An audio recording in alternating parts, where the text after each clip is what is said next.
Hey folks, battle against Jamie. And, well, it didn't go quite as planned, but you'll see that soon enough. Anyway, he leads with Salamencia, I lead with Corey. I could go for an Ice Fang, but because of an Intimidate, Ice Fang really won't do much. So I go with my crazy shenanigans of trying to get Stealth Rock up as soon as possible. I'm getting, like, paranoid about getting Stealth Rocks up, honestly. So maybe I should replan that and not do that in the future. Anyway, he takes Salamencia out, probably scared of the Ice Fang, and goes to Cresselia, which Corey can't really do much to. Of course, Corey can't really do much to pretty much anything, so that's a moot point. Anyway, I'm expecting some sort of Ice Beam from Cresselia, so I switch out to something that can take the Ice Beam a little better. Because, you know, Corey's just going to be annihilated, even though, well, Cresselia does have decent offensive stats, I suppose, but whatever. Anyway, move out to Larxene, because Larxene has thick fat and pretty decent special defense, would take the Ice Beam fairly well, but he actually doesn't Ice Beam, he reflects. But I'm still not that concerned, since Larxene is a beast like that. I go for a Crunch being super effective and all that. He sees something coming, going to Electivire. I'm not sure exactly what he was predicting, or he just wanted to get Electivire in, but whatever.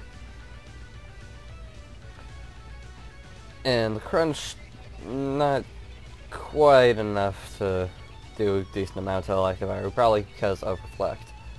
And I'm scared of some sort of fighting move, so I go out back to Corey. Because Corey, you know, would resist. Cross Chop, I guess, is what Electivire would use.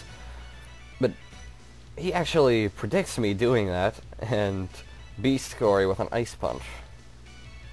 Bam. It's irritating.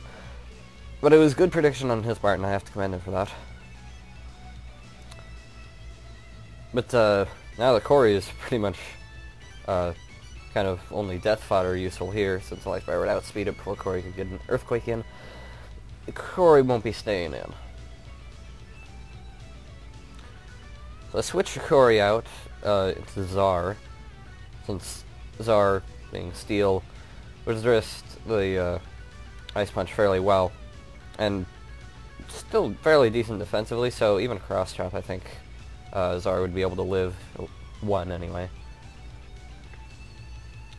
And I don't know about the speed situation here. I don't know if Zar or Electivire is faster, and I probably should have done some research beforehand, because Zar, I go for a Swords Dance with Zar,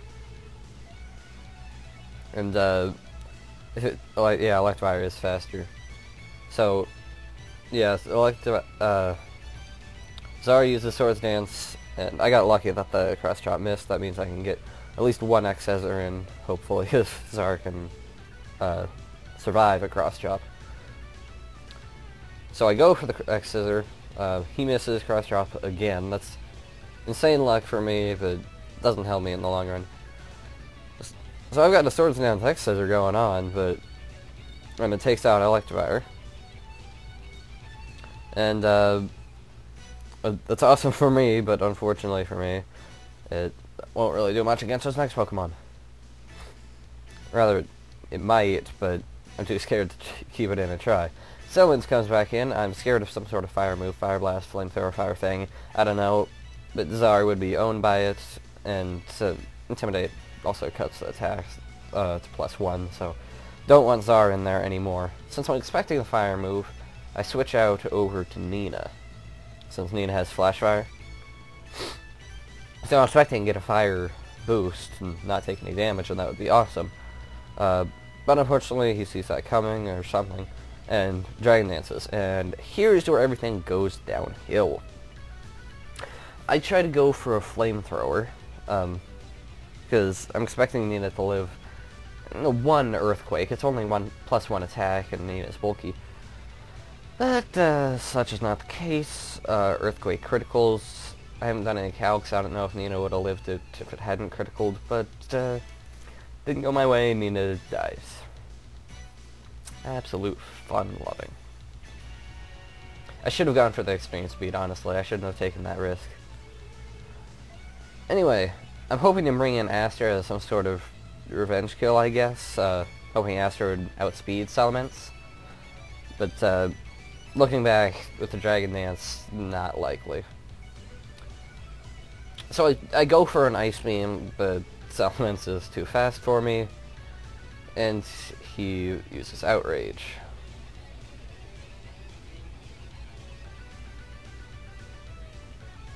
Anytime now.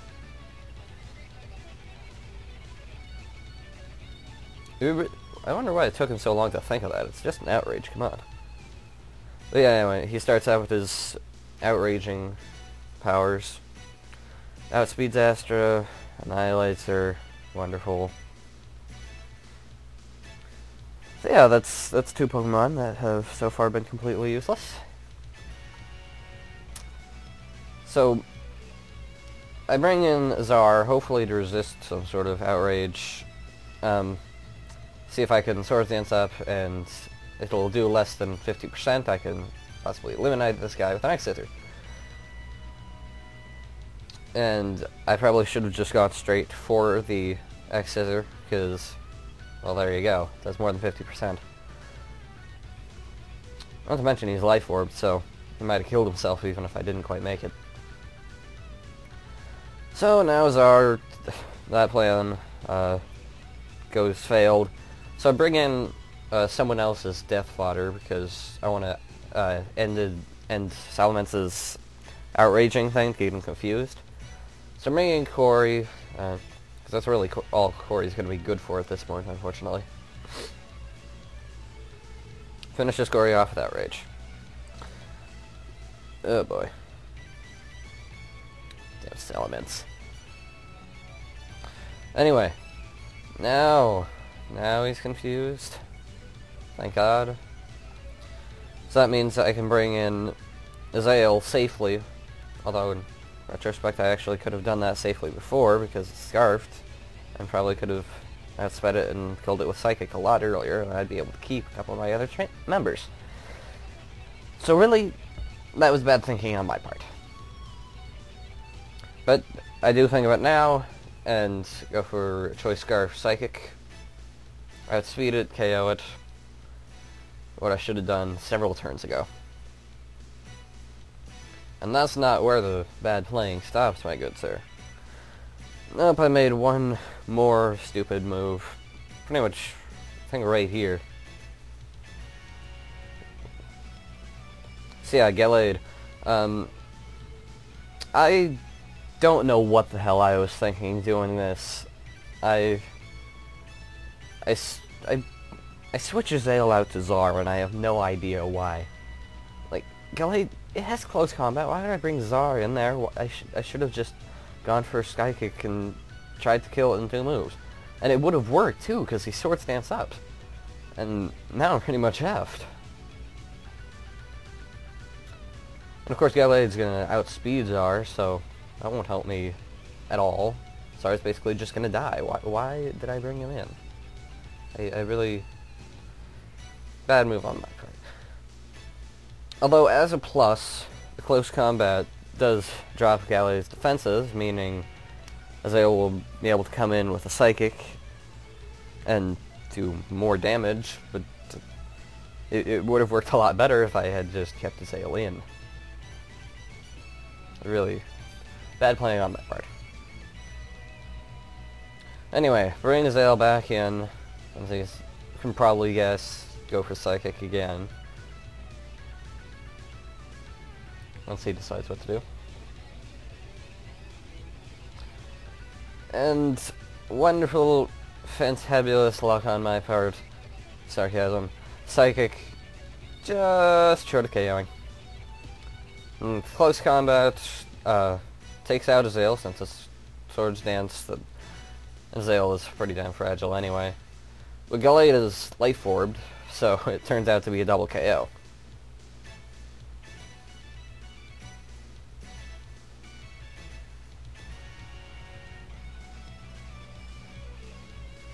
Yeah, take that, you deserve it. Stupid Gallade. So yeah, now all I have left is Larxene. And I can't use Earthquake because he still has Cresselia, and Cresselia is Levitate.